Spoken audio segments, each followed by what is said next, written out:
Le cœur battant à tout rompre, Clément fixait le canon du revolver braqué sur sa tempe, les yeux de Lucas froids, impitoyables plantés dans les siens comme des lames. « Tu m'as trahi, Lucas. Après tout ce qu'on a traversé, tu me fais ça, murmura-t-il d'une voix brisée, le goût du sang sur ses lèvres où une gifle récente avait laissé sa marque. Et alors que le doigt de Lucas effleurait la détente, un éclair de mémoire traversa l'esprit de Clément, ce premier regard haineux, 10 ans plus tôt, dans les couloirs humides de la Sorbonne, où leur guerre avait commencé. Paris, automne 2013. La pluie fine tombait en rideau sur les pavés de la rue des Écoles, transformant les façades haussmanniennes en miroirs flous. Clément, 19 ans, fraîchement débarqué de sa province normande, serrait son sac à dos contre sa poitrine comme un bouclier. Il avait fui les chants monotones de son enfance, les dîners familiaux où son père, un fermier bourru, ne cessait de vanter les vraies valeurs, celles d'un homme droit, marié, hétérosexuel jusqu'à la moelle. Clément, lui, portait en lui un secret qui le rongeait, ces nuits solitaires où il imaginait des corps d'hommes, des caresses interdites, des baisers volés dans l'ombre. La Sorbonne représentait sa liberté, son exil. Mais dès le premier jour, il comprit que la liberté avait un prix, Lucas. Lucas Moreau, 20 ans, était le prince des lettres modernes. Fils d'un diplomate français expatrié à New York, il avait l'allure d'un mannequin des rues de Manhattan aux cheveux châtains coupés courts, yeux bleus perçants, un sourire carnassier qui faisait fondre les cœurs des étudiantes et des garçons curieux.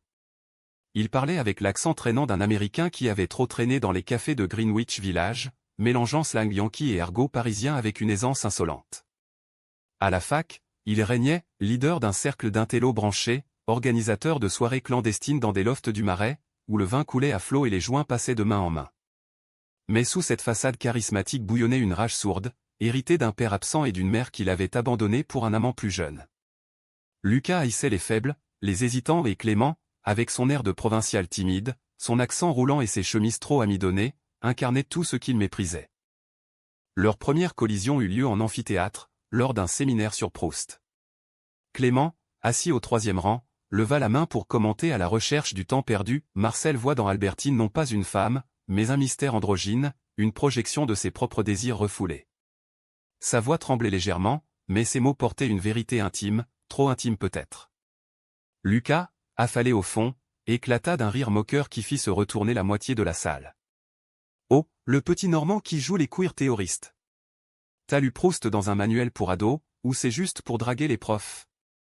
Les rires fusèrent, acides, et Clément sentit ses joues s'embraser. Il baissa la tête, les poings serrés sur ses notes froissées. Ce fut le début d'une traque. Lucas le pistait dans les couloirs, le surnommait « le fantôme de Caen » devant les autres, sabotait ses interventions en cours par des apartés sarcastiques.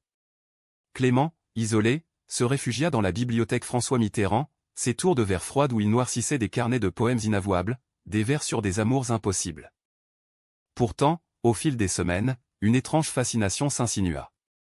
Clément surprenait Lucas, seul parfois, adossé à un mur du jardin des plantes, fumant une cigarette en fixant le vide. Ses yeux, alors, perdaient leur éclat provocateur, il trahissait une vulnérabilité, un appel muet. Une nuit, lors d'une fête arrosée dans un appartement du quartier latin, Clément, éméché par un punch trop fort, se retrouva face à Lucas dans une cuisine enfumée. « Pourquoi tu me hais autant » lâcha-t-il, les mots échappant à son contrôle. Lucas le toisa, un sourire en coin, et s'approcha trop près, son souffle chaud contre l'oreille de Clément. « Parce que tu me rappelles moi, avant. Le gamin qui se cache. » Puis il l'embrassa à un baiser brutal, presque violent, qui goûtait le whisky et le désespoir. Clément recula, le cœur en vrac, fuyant dans la nuit pluvieuse. Ce fut leur premier secret, un feu qu'ils étouffèrent aussitôt. Les mois passèrent en escarmouches feutrées. En surface, la guerre continuait. Lucas organisait des blagues cruelles, comme coller des post-it sur le casier de Clément avec des citations moqueuses de Sodomie et Gomorrhe. Mais en privé, ils se croisaient dans les recoins sombres de Paris, un café anonyme près de Bastille, un banc isolé le long de la Seine. Là, les masques tombaient. Lucas confiait ses nuits hantées par le fantôme de son père, cet homme qu'il avait traité de « tapette », après avoir surpris un baiser volé avec un camarade de lycée à New York. Clément, à son tour, avouait ses peurs, la religion catholique étouffante de sa mère, les rumeurs dans son village où on chuchotait déjà sur « le fils trop sensible ». Leur conversation glissait vers l'intime, des effleurements accidentels qui s'attardaient, des regards qui s'accrochaient. Une soirée d'hiver, sous les flocons rares qui saupoudraient le pont des Arts, Lucas prit la main de Clément. « Et si on arrêtait de se battre » murmura-t-il. Clément, le cœur gonflé, acquiesça. Ce fut le début d'une idylle clandestine, un amour naissant dans l'ombre des amours interdites. Ils devinrent inséparables, du moins en secret.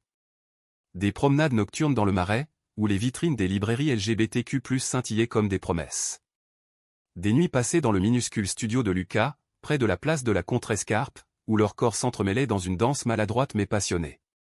Clément découvrait l'amour physique avec une ferveur presque religieuse, les mains de Lucas, fortes et calleuses, traçant des cartes sur sa peau, ses lèvres, exigeantes, murmurant des mots crus en anglais appris dans les films porno volés. Lucas, pour la première fois, se sentait vu au pas comme le bad boy invincible, mais comme un homme brisé cherchant une encre. « Tu es mon Proust à moi, Clem », soufflait-il après l'amour, en riant pour masquer l'émotion. Clément, ébloui, croyait en un avenir, quitter Paris ensemble, peut-être pour New York, où Lucas rêvait d'écrire un roman sur ses amours maudits. Mais l'amour, à 19 ans, est un terrain miné. Le conflit surgit lors d'une soirée étudiante, une de ces fêtes où l'alcool délie les langues et les rancunes. Un ami de Lucas, un type jaloux nommé Antoine, avait surpris leur regard complice. Ivre, il hurla en public, « Lucas est le provincial ?» Sérieux ? C'est du foutage de gueule. La salle explosa en rire, mais Lucas, piqué au vif, nia tout. Puis, pour sauver la face, il lança une pique vicieuse, « Clément ? Ce mec est juste un groupie qui bande pour les intellos. » Pathétique. Les mots frappèrent Clément comme un coup de poignard. Il quitta la fête en titubant, les larmes brouillant les lumières de la rue Mouffetard. Le lendemain, Lucas tenta de s'expliquer à un appel désespéré, un texto larmoyant, « C'était pour me protéger, bébé. Pardonne-moi. » Mais le mal était fait.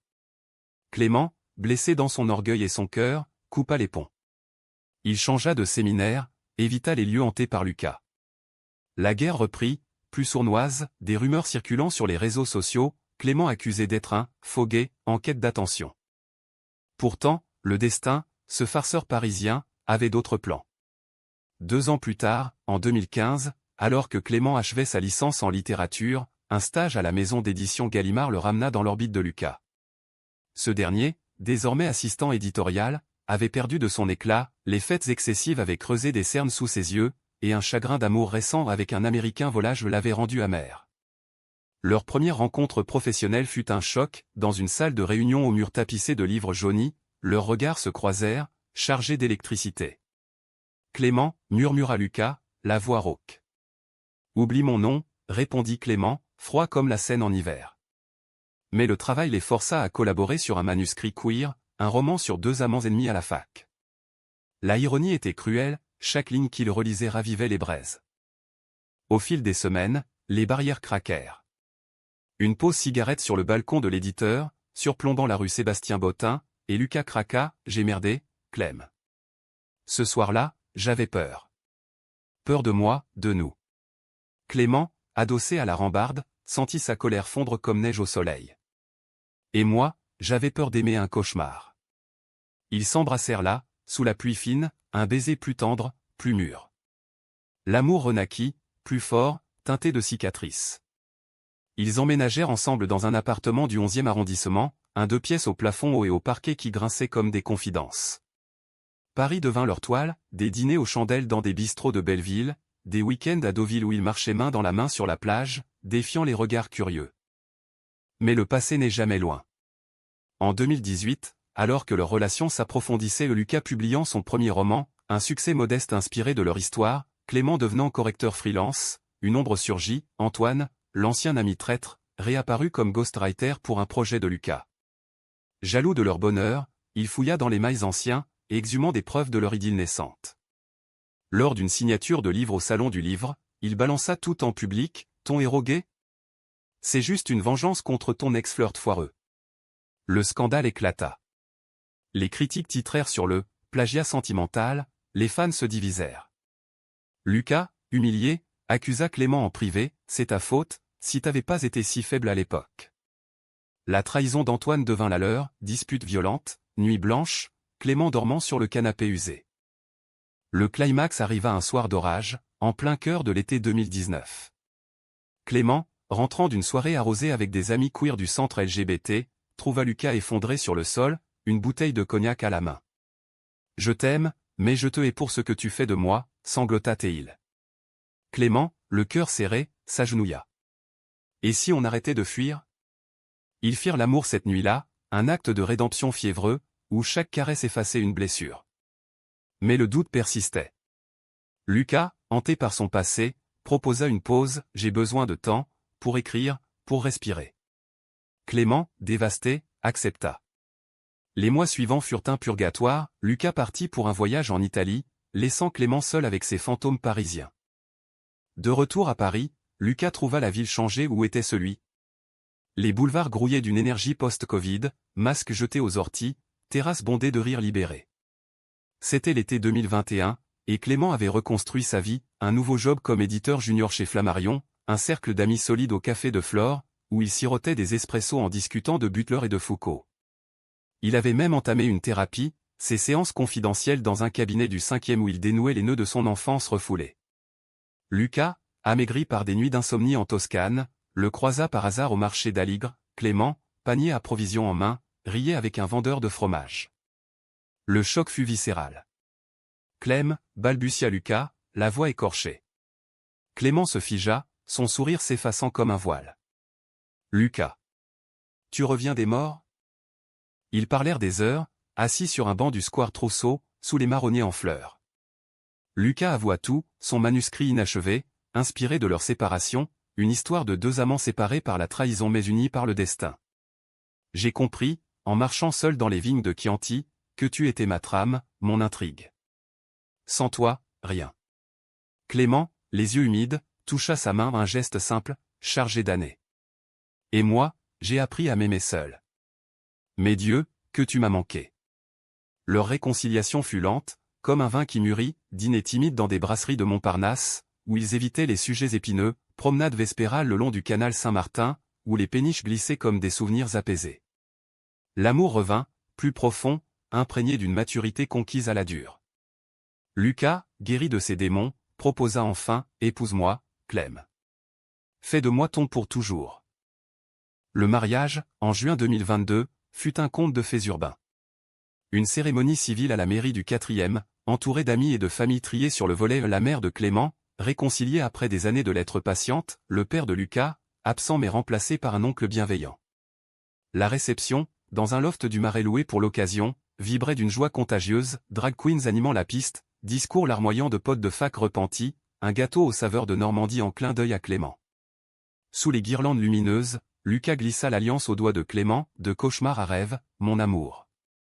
Ils dansèrent jusqu'à l'aube, corps collés, au rythme d'un jazz langoureux qui rappelait les clubs enfumés de Harlem, un hommage au passé yankee de Lucas. La lune de miel les emporta à New York, cette ville que Lucas avait tant idéalisée. Ils arpentèrent Brooklyn Heights, main dans la main, admirant la skyline de Manhattan comme un mirage. Clément, émerveillé par les gratte-ciel et les hot-dogs chauds, se sentit enfin libre, pas de regard en coin, juste l'amour pur, amplifié par les néons clignotants. Lucas, lui, écrivait frénétiquement dans leur chambre d'hôtel du West Village, un roman finalisé, cauchemar d'amour, l'histoire de deux âmes ennemies devenues une. Le succès fut fulgurant traduit en anglais dès l'année suivante, acclamé par le New York Times comme « un Proust queer pour l'Hermetou ». Clément, fier, lisait les critiques à voix haute lors de leur brunch dominicaux chez Sarah Bettes, riant des comparaisons flatteuses. Mais le bonheur, ce mirage, cache souvent des abysses.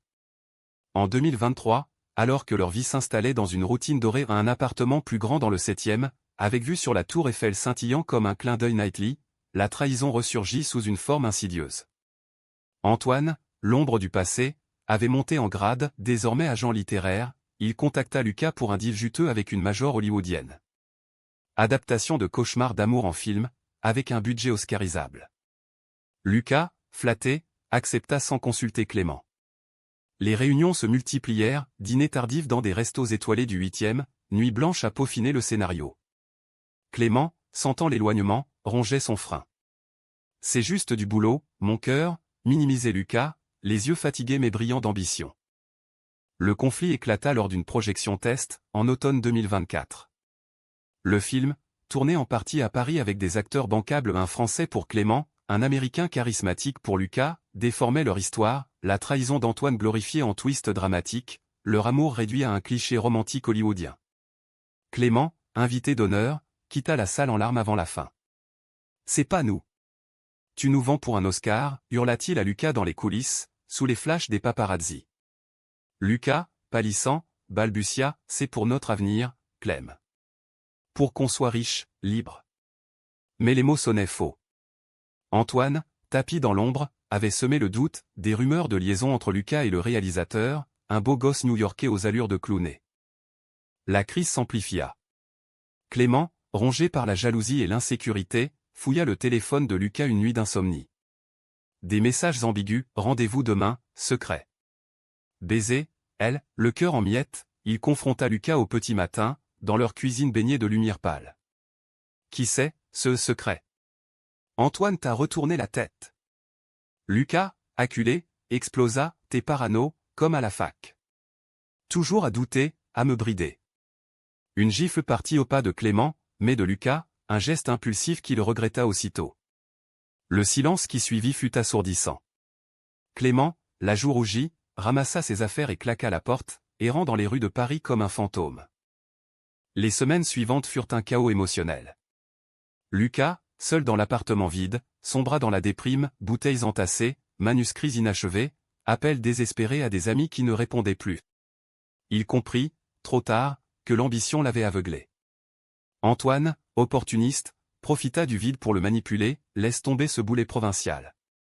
Viens à Ella, on conquérera Hollywood.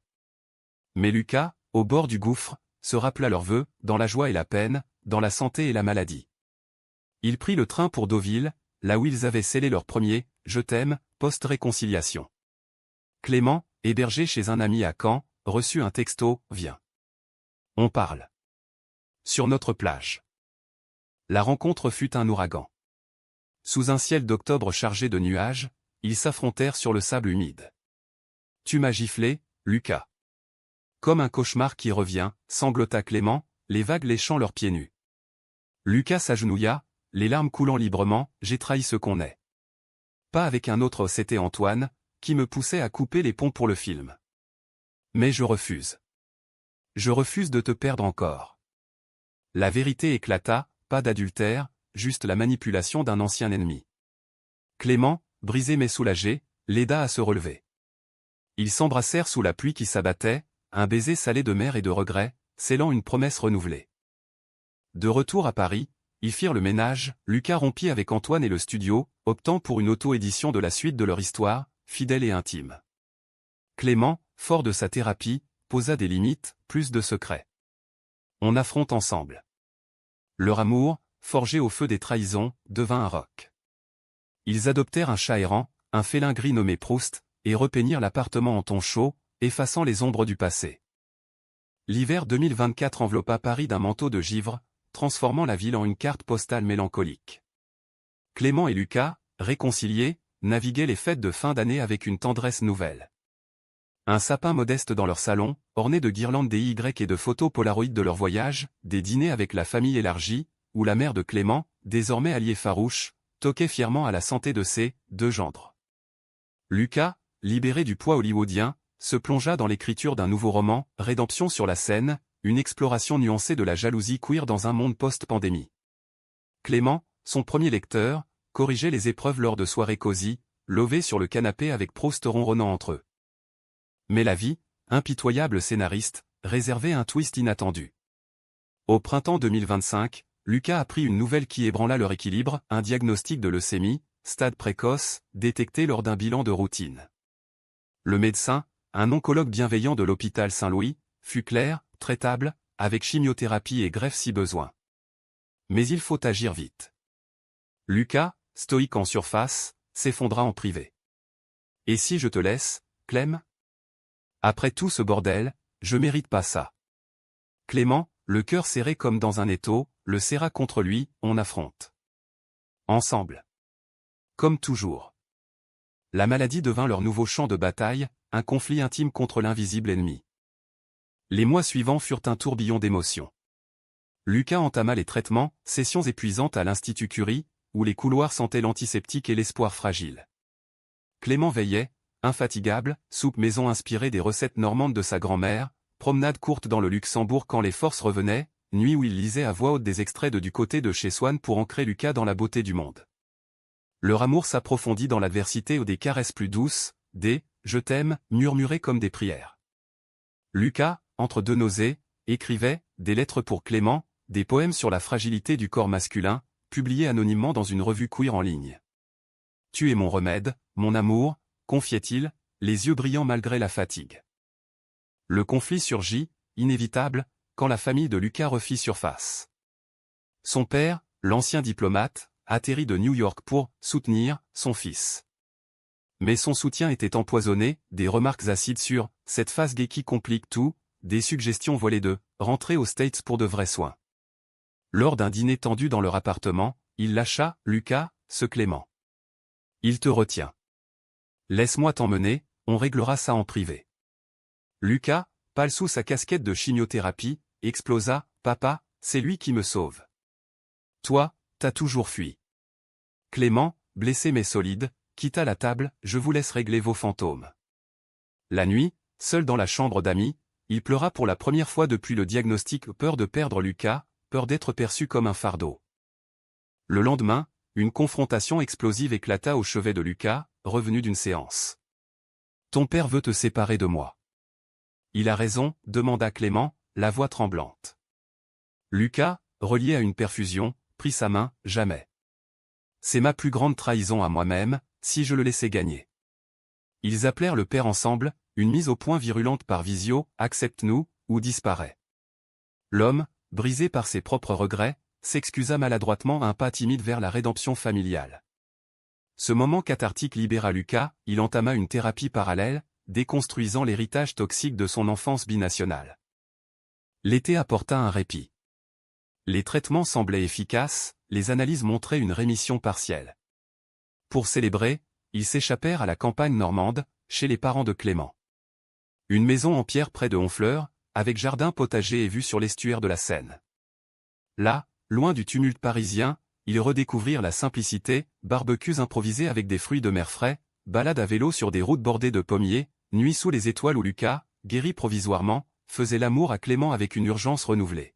« Si je survis, c'est pour ça. Pour nous, murmura-t-il, leurs corps enlacés dans l'herbe humide. » Clément, ému, répondait par des baisers lents, traçant des promesses sur la peau de son mari. Pourtant, la maladie n'était pas vaincue. En septembre, une rechute mineure frappa, fièvre persistante, fatigue accablante. Lucas, terrifié, sombra dans une dépression fugace. Et si c'était la fin? Notre histoire, un roman inachevé.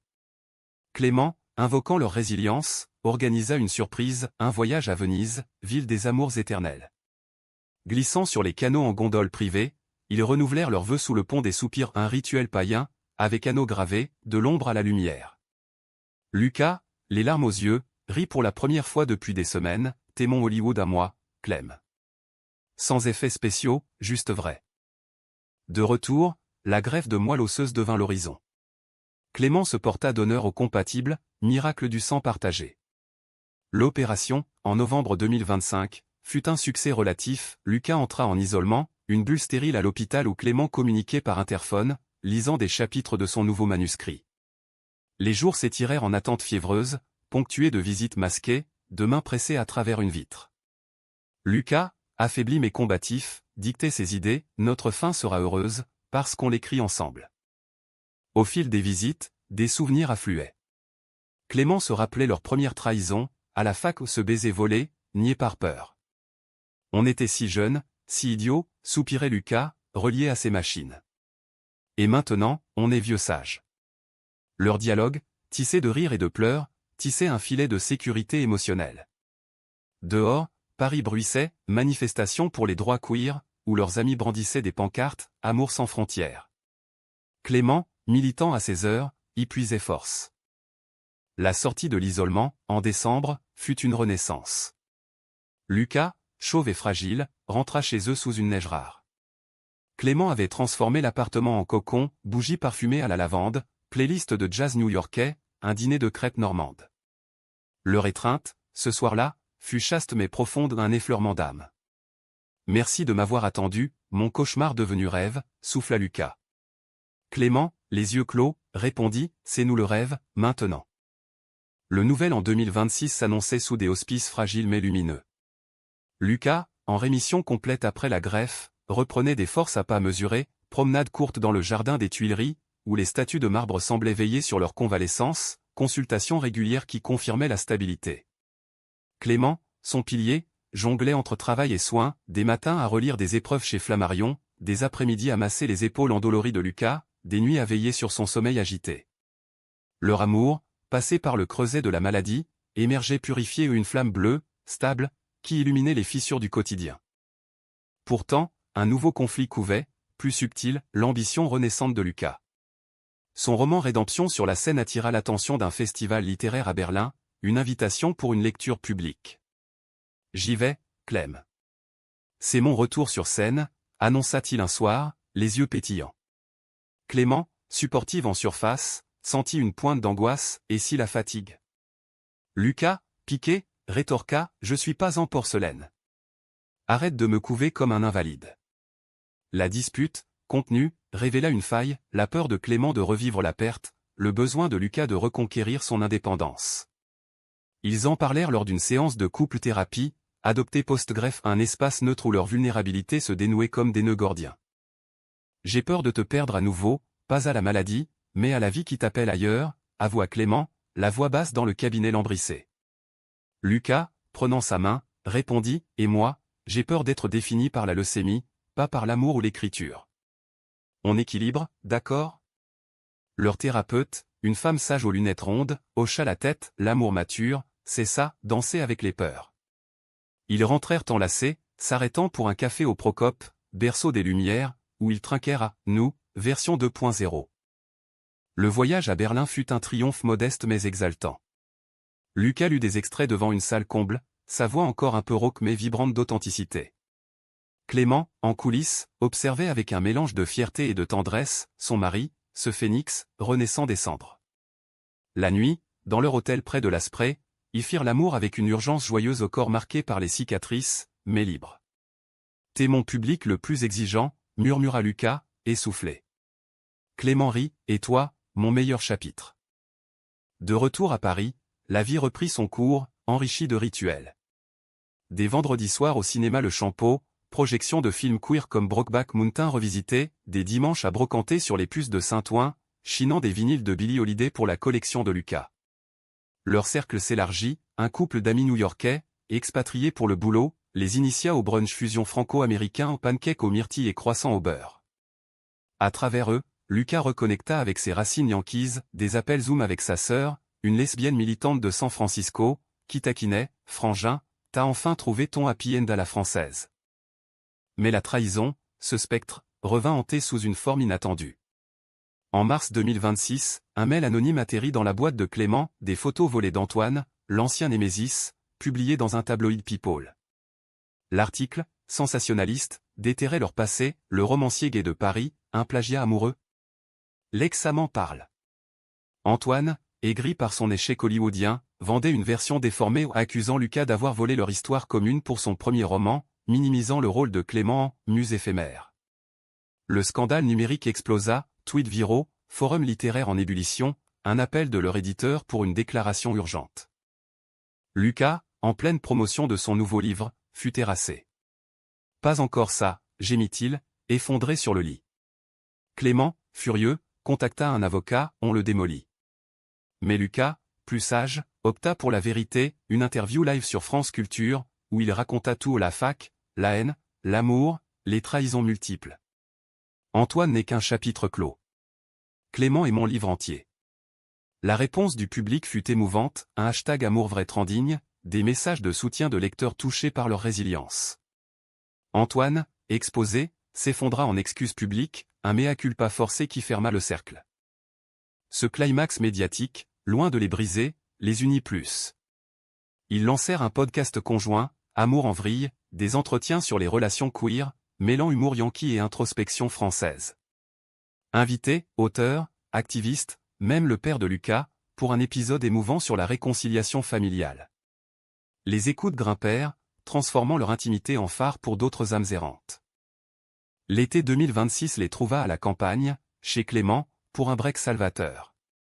Sous le soleil normand, ils plantèrent un jardin, tomates heirloom, herbes aromatiques, un rosier dédié à leur cauchemar originel. Lucas, cheveux repoussants en boucles folles, écrivit un recueil de poèmes, Cicatrices d'amour, dédié à mon ennemi vaincu. Clément, inspiré, esquissa un scénario au nom pour Hollywood, mais pour un court-métrage indépendant, tourné par un ami cinéaste du collectif Queer Paris. Une nuit de pleine lune, sur la plage de Deauville, le lieu totem de leur histoire, Lucas s'agenouilla à nouveau.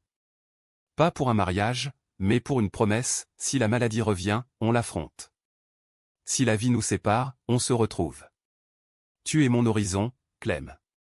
Clément, ému aux larmes, l'attira contre lui, et toi, mon ancre. Dans la tempête ou le calme. Leur quotidien, ainsi, se teinta d'une humanité profonde, des actes de générosité, comme héberger un jeune réfugié queer syrien recommandé par une asso, des dons à la recherche contre le cancer, au nom de leur seconde chance. Lucas, guéri physiquement, se lança dans des ateliers d'écriture pour malades, partageant sa plume comme baume. Clément, à ses côtés, trouva une vocation, éditer des voix marginales, des romans sur l'amour non normatif. Automne 2026. Paris, ville éternelle, s'habillait de feuilles d'or et de rouille, un tapis craquant sous les pas des amoureux.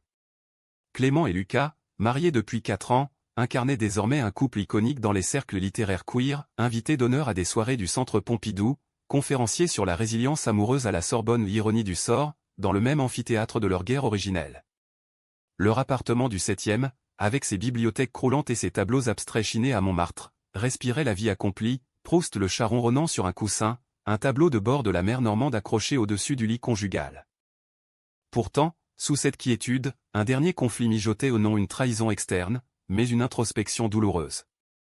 Lucas, à 32 ans, confessa un soir, après un dîner de coq au vin, « Clem, j'ai peur de vieillir.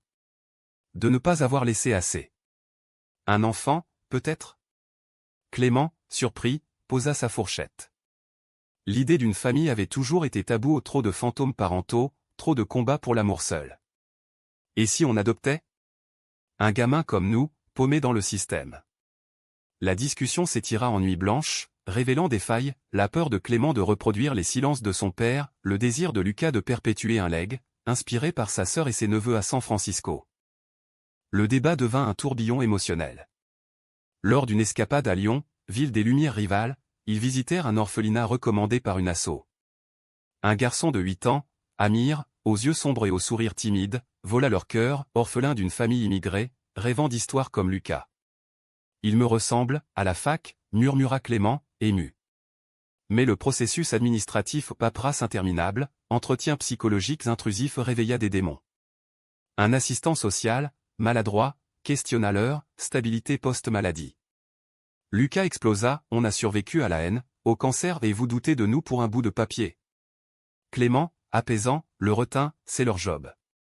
Mais si c'est trop. Le climax personnel survint lors d'une tempête, confinés dans leur appartement. La foudre zébrait le ciel au-dessus de la tour Eiffel, et Lucas craqua, peut-être que j'ai tort. Peut-être que notre amour suffit, sans héritier. Clément, les larmes aux yeux, l'enlaça, non. On est prêt. Pour Amir, pour nous. Ils soumirent le dossier final, un acte de foi. L'attente, 8 mois d'angoisse, fut ponctuée de doutes, nuit où Lucas relisait ses vieux carnets de fac, se demandant si leur histoire, si chaotique, pouvait inspirer un enfant.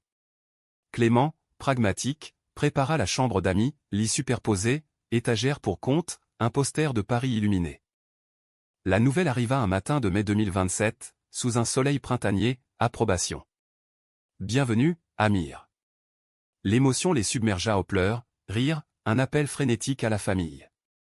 L'adoption, scellée à la mairie, fut intime, juste 3, avec un gâteau au chocolat et des ballons. Amir, serrant leurs mains, murmura, vous êtes mes papas. Lucas, la voix brisée, répondit, pour toujours, petit. La parentalité transforma leur monde. Amir apporta chaos joyeux, devoir d'école en maths qui défiait Lucas l'écrivain, sortie au parc de la Villette où Clément enseignait le foot maladroit, soirée conte où ils inventaient des histoires de chevaliers gays sauvant des princesses rebelles. Leur amour, jadis passionné et tourmenté, s'élargit en tendresse familiale, des bisous volés en cuisine pendant que Amir dormait, des week-ends à Disneyland Paris au clin d'œil yankee à l'enfance rêvée de Lucas. Des années filèrent ainsi, en mosaïque de bonheurs humains. En 2030, Lucas publia son magnum opus, Saga d'un cauchemar, une tétralogie autobiographique, acclamée comme un pilier de la littérature queer française. Clément, devenu directeur éditorial, lança une collection dédiée aux voix LGBTQ+ immigrées, inspirée par Amir. Leur famille s'agrandit, une petite sœur adoptée, Lina, en 2032, une tornade de 4 ans aux boucles afro. Le point culminant de leur humanité vint en 2035, lors d'une retraite à New York, un pèlerinage pour Lucas, une découverte pour les enfants. Sur le toit d'un brownstone de Brooklyn, face à la skyline crépusculaire, ils renouvelèrent leurs vœux pour la 3e fois. Amir, 13 ans, et Lina, 7, portaient les alliances sur un coussin. De la fac à la famille, merci d'avoir cru en nous, dit Lucas, les yeux dans ceux de Clément. Ce dernier, grisonnant mais rayonnant, répondit, tu étais mon cauchemar, mon amour, mon tout. Et maintenant, notre legacy. Leur fin en ont une tragédie, mais une apothéose douce s'écrivit en 2040. Lucas, terrassé par une rechute foudroyante, s'éteignit paisiblement dans leur lit, entouré de Clément, des enfants, de la famille réunie. Ses derniers mots, un sourire aux lèvres, pas de regret, mon Proust. À bientôt, dans le prochain chapitre. Clément, veuf à 50 ans, pleura des océans, mais transforma le deuil en lumière, une fondation pour la recherche queer et le cancer, des mémoires publiées Éternel cauchemar, best-seller mondial. Des décennies plus tard, Clément, vieillard serein dans une maison normande, racontait leur histoire à ses petits-enfants. L'amour, c'est ça, naître en haine, renaître en grâce. Paris, au loin, scintillait toujours aux témoins muets d'un cauchemar devenu légende humaine.